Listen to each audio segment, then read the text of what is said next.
भगवान को देवताओं से कुछ रिश्वत मिल जाती होगी, इसलिए भगवान देवताओं का पक्षपात करते हैं। कहने लगे ये बात नहीं है, नहीं अस्यार्थः सुरगणैः साक्षात् निःश्रेयसात्मनः। अरे भाई, भगवान तो भगवान हैं, वो तो आप्त काम पूर्ण ब्रह्म हैं। सारा संसार, बड़े बड़े ऋषि मुनि, समस्त देवता भगवान के सामने हाथ फैलाते रहते हैं। भगवान को किसी से कोई लोभ नहीं, कौन उनको क्या दे सकता है? देवताओं से कोई लोभ नहीं, फिर भगवान देवताओं का पक्षपात क्यों करते हैं? अथवा दैत्यों से, असुरों से, राक्षसों से भगवान को कोई भय है? जो भगवान दैत्यों का विरोध करते हैं उनसे बैर करते हैं? कहने लगे ये भी बात नहीं। जिन भगवान के भय से भय भी भयभीत रहता हो, उन भगवान को असुरों से, दैत्यों से भला क्या भय हो सकता है? फिर भगवान देवताओं का पक्षपात क्यों करते हैं? राक्षसों का विनाश क्यों करवाते हैं? महाराज परीक्षित ने सुखदेव जी के सामने अपना संशय प्रकट कर दिया। संशय का होना बहुत अच्छी बात है भाई।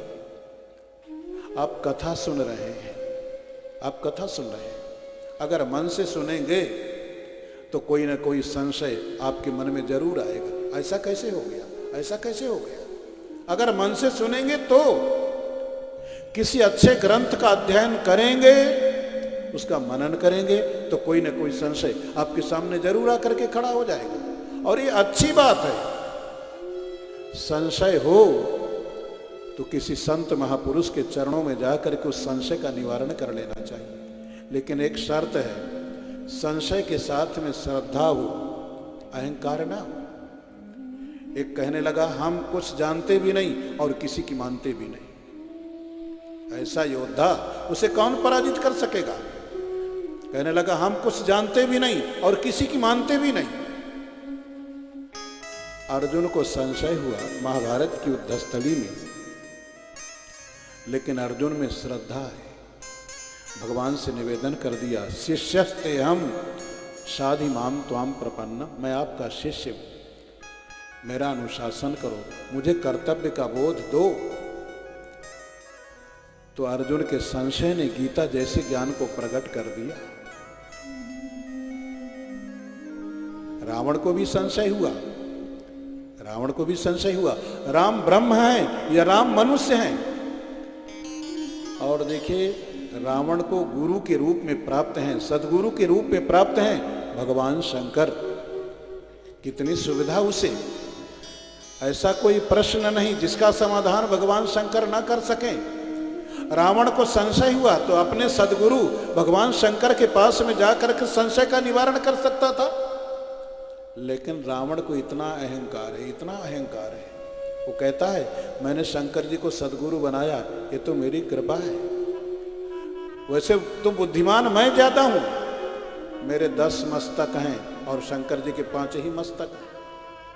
मस्तिष्क, मस्तिष्क के माने बुद्धि, मैं 10 मस्तक वाला, शंकर जी 5 मस्तक वाले। रावण का संशय उसके अहंकार के कारण उसका विनाश करवा देता है।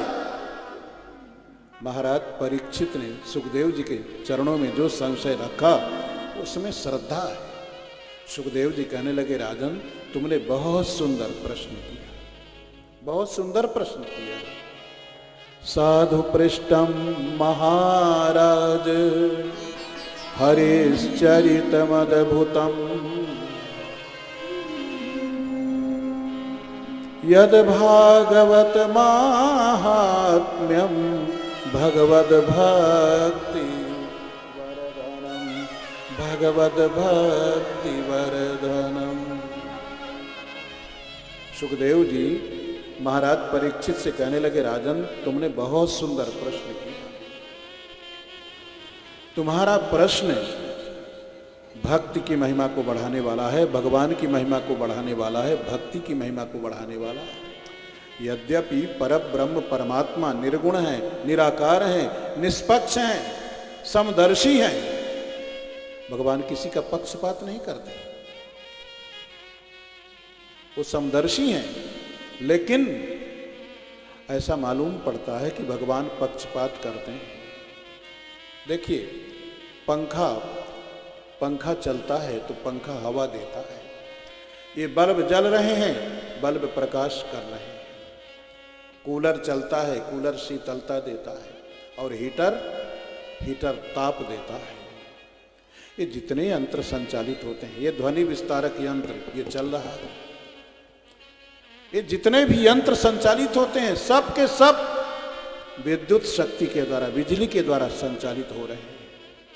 अगर कोई तर्क करे, जब एक ही बिजली के द्वारा ये सारे यंत्र संचालित हो रहे हैं तो काम अलग अलग क्यों हो रहे हैं? पंखा हवा दे रहा है, कूलर शीतलता दे रहा है, हीटर ताप दे रहा है, बल्ब प्रकाश दे रहा है, और ये ध्वनि विस्तारक यंत्र ध्वनि का विस्तार कर रहा है।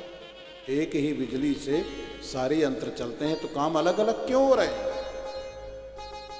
उत्तर देना पड़ेगा आपको, भले ही बिजली एक है लेकिन यंत्र अलग अलग है। बिजली का किसी यंत्र के प्रति कोई पक्षपात नहीं है।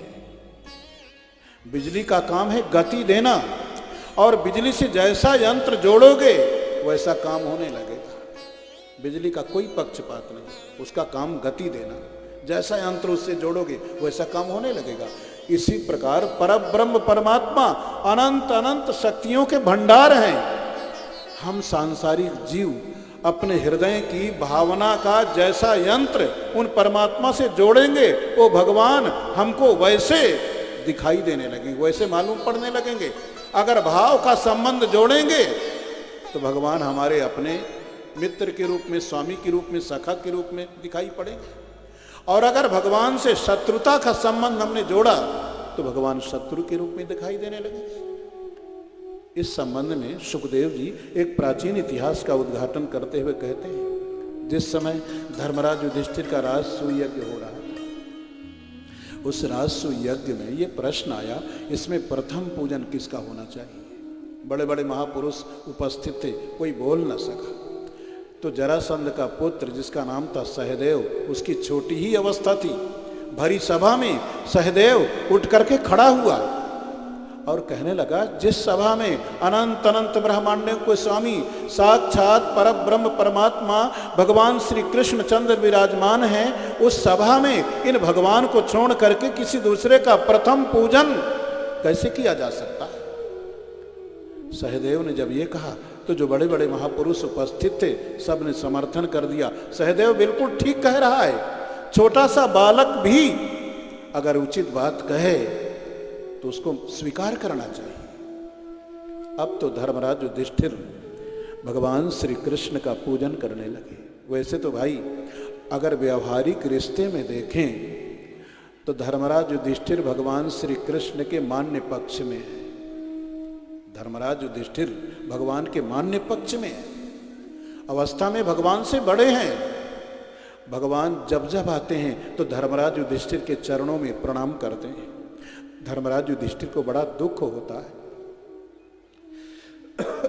वो अपने को धिक्कारते हैं, मैं अभागा भगवान के मान्य पक्ष में क्यों हुआ और अवस्था में भी भगवान से बड़ा क्यों हुआ? क्या मुझे अभागे को इन भगवान के चरणों के स्पर्श का कभी सौभाग्य नहीं प्राप्त होगा? लेकिन आज सांसारिक रिश्ते से, व्यवहारिक रिश्ते से ऊपर उठ करके धर्मराज युधिष्ठिर को भगवान के रूप में पूजा करने का अवसर मिला। बड़े गदगद हृदय से धर्मराज युधिष्ठिर भगवान श्री कृष्ण का पूजन कर रहे हैं, उनके चरणों का प्रक्षालन कर रहे हैं, चरणों को धो रहे हैं। आंसुओं की धारा बह रही है। आंसुओं की धारा से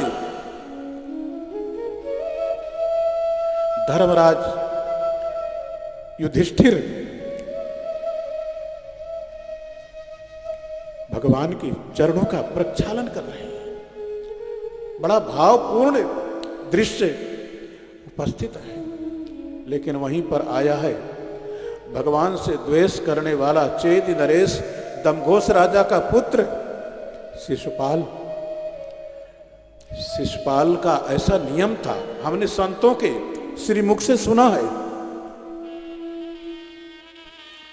शिशुपाल का ऐसा नियम था, नित्य प्रति भगवान को 100 गालियां देने के बाद शिशुपाल जलपान करता था। अपना अपना नियम है। बहुत से ऐसे लोग होते हैं जो भगवान की पूजा करने के बाद ही जल ग्रहण करते हैं। शिषपाल का नियम था भगवान को नित्य प्रति 100 गालियां देने के बाद तब जलपान करना। आज शिषपाल राजसूय यज्ञ में आया, यहाँ भीड़ भाड़ देख करके गाली देने का नियम पूरा करना भूल गया, और सभा मंडप में आकर के जब उसने देखा कृष्ण का पूजन हो रहा है तो उसका हृदय ईर्ष्या की अग्नि में जलने लगा। हमेशा भगवान के पीछे गालियां देता था, आज शिषपाल भगवान के सामने गालियां देने लगा। भगवान पांडवों से सहन नहीं हुआ। भक्त के सामने उसके भगवान को कोई गाली दे, अपमान करे तो भक्त भला कैसे बर्दाश्त कर सकता है, कैसे सहन कर सकता है। पांडव मारने को दौड़े, भगवान ने मना किया, नहीं नहीं आप मत बोलिए। शिषपाल भगवान को गालियां देता जा रहा है और भगवान जमीन में लकीर खींच खींच करके गालियों की गिनती करते जा रहे हैं। माला में जप करने का नियम है, माला में जप करते करते जब सुमेरु तक पहुंच जाएं तो सुमेरु का अतिक्रमण नहीं किया जाता, वापस लौटना पड़ता है। जो माला में जप करते होंगे उनको ये बात मालूम होगी, लेकिन आज शिषपाल भगवान को गालियां देते देते सुमेरु का अतिक्रमण कर गए। 100 से अधिक गालियां हो गई। भगवान श्री कृष्ण उठ करके खड़े हुए, भरी सभा को संबोधित करके कहने लगे, देखिए ये शिषपाल मेरी बुआ का लड़का है,